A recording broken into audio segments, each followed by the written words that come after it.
বৰপেটা ৰোডত সংঘটিত হয় এক ভয়ংকৰ দুৰ্ঘটনা। তীব্ৰবেগী মালভৰ্তি ট্ৰাকৰ খুন্দাত থিতাতে নিহত হয় অচিনাক্ত মহিলা। ৰেল ষ্টেচনৰ পৰা অহা AS09 AC1933 নম্বৰৰ মালবাহী ট্ৰাকৰ খুন্দাত সংঘটিত হয় এই দুৰ্ঘটনা। দুৰ্ঘটনাৰ পিছতে উত্তপ্ত পৰিস্থিতি। দুৰ্ঘটনা সংঘটিত কৰি পলায়ন চালক। ইতিমধ্যে বৰপেটা ৰোড আৰক্ষীৰ উপস্থিত হৈ পৰিস্থিতি নিয়ন্ত্ৰণলৈ আনে আৰু মৃত মহিলাগৰাকীক মৰণোত্তৰ পৰীক্ষাৰ বাবে বৰপেটা মেডিকেল কলেজলৈ প্ৰেৰণ কৰে। এতিয়ালৈকে চিনাক্ত হোৱা নাই মহিলাগৰাকীৰ পৰিচয়। বৰপেটা ৰোডৰ পৰা সমীৰ চক্ৰৱৰ্তীৰ ৰিপৰ্ট AIN লাইভ।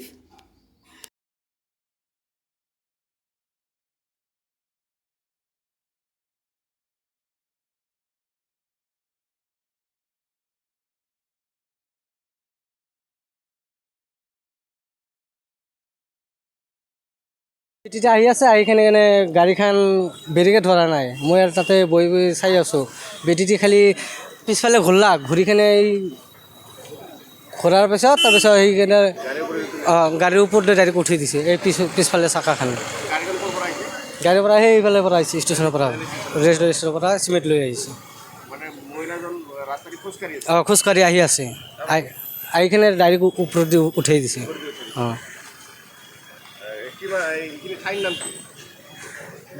এইখন মিছন ৰোড কয়।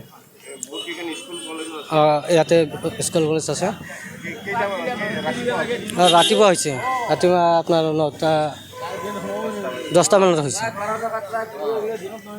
মই ঘৰৰ পৰা কামতে ওলাই আহোঁতে চাওঁ যে ইয়াতে মানুহৰ ভিৰ। তো ভিতৰত সোমাই কিনে চাওঁ যে মৃতদেহ এটা পৰি আছে মাইকী মানুহ এজনৰ, আৰু সন্মুখত এটা ট্ৰাক এটা থিয় হৈ আছে। তো তাতে চালোঁ যে মাইকী মানুহজন মৰি আছে। তাৰপিছত গম পালোঁ যে সেই ট্ৰাকজনে মানে খুন্দাত মাইকী মানুহজন মাৰা গৈছে। মই অত্যন্ত আচৰিত হৈছোঁ যে এইটো ঠাইতে আজিৰ পৰা 2 বছৰমান আগতে ছেইম ইনচিডেণ্ট এজন মাইকী এটা সৰ্বগৰ মাইকী এটা ঢুকাইছিলে।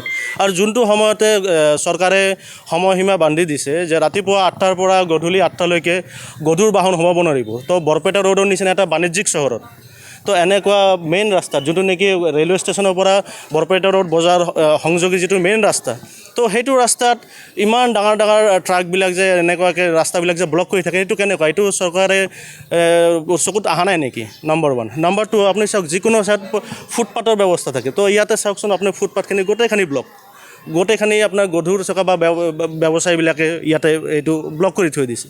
তো আমি যেতিয়া নেকি ধৰক ইয়াত এইটো ৰাস্তা দি পেলাই বিভিন্ন সময়তে স্কুলীয়া বাচ্চা বা বিভিন্ন ট্ৰাক বা বিভিন্ন গাড়ী বা আমি ইয়াতে অহা যোৱা কৰোঁ। তো কেতিয়াবা কি হয়, এতিয়া ইয়াতে পানী জমা হৈ থাকে। তো পানী জমা হৈ থাকে, আমি এতিয়া ফুটপাথে দি যাম, ফুটপাথতো ব্লক হৈ আছে গাড়ী বা ইফালে দি যাম, কোনো ৰাস্তাই নাই।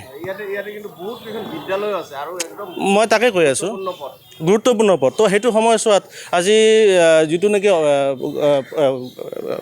জিলা কৰ্তৃপক্ষই যোনটো নেকি বান্ধি দিছে 8টাৰ পৰা ৰাতি 8টালৈকে কোনো মানে গধুৰ যান বাহন মানে সোমাব নোৱাৰে কোনো চহৰত। তাৰ পাছতো এনেকুৱা ঘটনাবোৰ এটা ঠাইতে বাৰ বাৰ কিয় হৈ আছে? মোৰ দোষাৰোপ কৰিব লগা একো নাই, কাৰণ ইয়াতে মই ক'ম যে বিভাগীয় কৰ্তৃপক্ষৰ যিখিনি আছে সেইখিনি এখেতে এইটো চকু দিব লগা আছে, কাৰণ ৰাইজৰ স্বাৰ্থত। কাৰণ আমি ইয়াতে আমাৰ জীৱনটো লৈ পেলাইতো ভেকু ভাওনা পাই খেলিব নোৱাৰোঁ। আমি স্কুলীয়া ছাত্ৰ ছাত্ৰী আছে, ৰেল ষ্টেচন আছে। তো সেইখিনিয়ে ক'ব লগা। আৰু ৰেলৱে কি বুলি কয় বিভাগীয় কৰ্তৃপক্ষৰ তাতে মোৰ এইখিনি আবেদন, যাতে আগন্তুক সময়ছোৱাত এনেকুৱা ঘটনা নহয়। তো সেইখিনি আশাৰে মই সেইখিনি মই তেখেতে দাবী উত্থাপন কৰিছোঁ। আৰু যিকোনো খবৰ আৰু বিজ্ঞাপনৰ বাবে যোগাযোগ কৰক 7896121996।